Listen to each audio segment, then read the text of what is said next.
savent même pas quel est notre droit. Comment on peut expliquer les droits à nos sœurs qu'on dirige?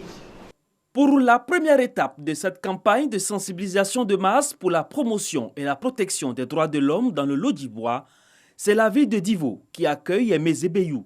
La secrétaire d'État chargée des droits de l'homme a rencontré leaders de jeunesse et de femmes pour échanger sur le rôle qu'ils doivent jouer avant, pendant et après les élections. Tous conscients que le dialogue doit être privilégié en cas de différend. Nous avons compris qu'en réalité, nous devons penser à notre avenir, à ne point nous impliquer dans une politique qui va nous détruire. Ainsi, je m'engage à échanger avec les jeunes de mon département pour qu'ensemble nous puissions penser à développer et non à détruire notre département. À Lakota et à Ziguinchor, les autres étapes de cette tournée dans la région du Lodibois, la secrétaire d'État a expliqué que cette campagne de sensibilisation vise à contribuer au maintien d'un climat de paix et de respect des droits de l'homme. Le non-respect du droit de chacun qui est à la base des conflits. Pour ces élections législatives, ils ont pris l'engagement de respecter le droit de chacun et qu'il n'y aura pas de conflit. Et ce vivre ensemble-là ne peut se faire si nous avons des élections apaisées. Droits de l'homme et élections apaisées, c'est le thème central de cette campagne de sensibilisation. La secrétaire d'État a exhorté les populations à ne pas se laisser instrumentaliser par les politiques. Toutefois, les populations ont souhaité que des séances régulières de vulgarisation des droits de l'homme soient accordées aux femmes et aux jeunes.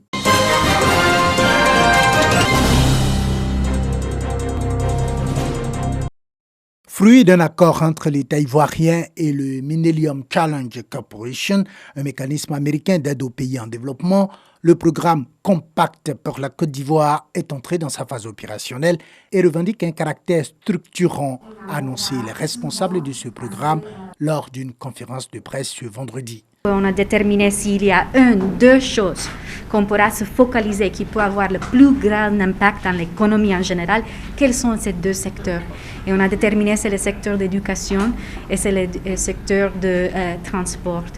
Le Millennium Challenge Econ Côte d'Ivoire, MCA Côte d'Ivoire, financé par le peuple américain à hauteur de 525 millions de dollars, soit près de 289 milliards de francs CFA sur 5 ans, devrait bénéficier à 11 millions de personnes.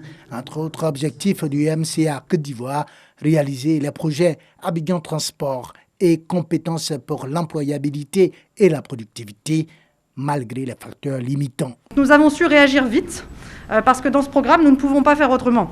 Nous avons un temps imparti pour tout réaliser et il s'agit en équipe de pouvoir tout de suite trouver des solutions. C'est aussi ça la gestion de projet. C'est aussi ça le laboratoire d'excellence que nous voulons être. Créé en 2017, le programme Millennium Challenge Econ Côte d'Ivoire, MCA Côte d'Ivoire, est entré en vigueur en 2019 et a déjà utilisé 8% de son financement. «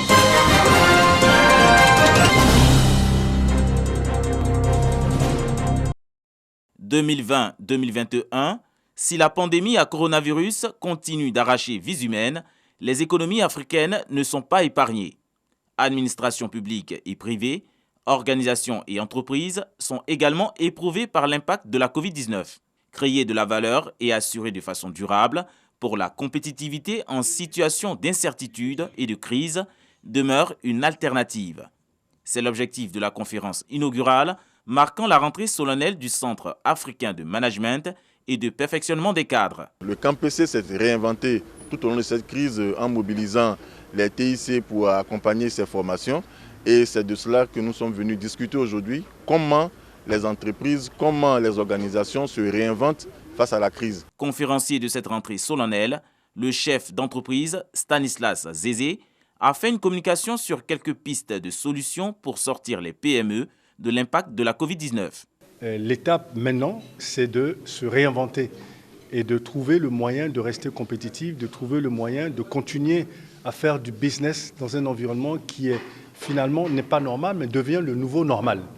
Et donc on a proposé des solutions qui ont été adoptées par des entreprises, notamment le digital, notamment le regroupement des PME pour qu'elles soient les plus grosses PME pour avoir un plus gros impact.